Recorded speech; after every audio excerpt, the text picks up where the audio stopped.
Assalamu alaikum, урматтуу биздин каналдын көрүүчүлөрү. Саламатсыздарбы? Бүгүн 6 декабрь 2024 жыл. Бишкек шаары алдыда банктарды көрүп алыңыздар туугандар. Мынакей аз күндөн кийин 2025 келет. Жасалгалоо иштери жүрүп атат. Бизди колдоп, бирден лайк басып, каналга катталып көрүңүздөр. Эко Исламик банкта 1 акш доллар 86 сом 65 тыйын, 1 евро 90 сом 75 тыйын, 1 рубль 85 тыйындан алып 88 тыйындан сатат.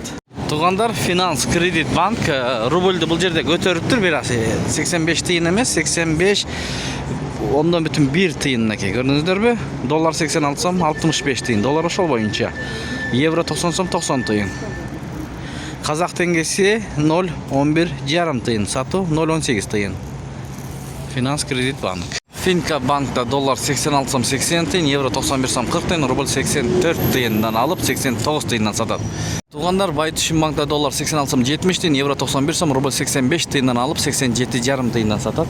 Бакай банк доллар 86 сом 65 тыйын, евро 91 сом 40 тыйын, рубль 85 тыйын, Кытай юань 11 сом 60 тыйын. Казак теңгеси 0,11 жарым тыйын. Ушу менен видеону аяктайбыз туугандар. Сак саламатта туруңуздар. Сиздер менен канал автору Данияр болду. Ой, пикир, комментарий ачык, жазыңыздар. Тапканыңыздарга береке берсин.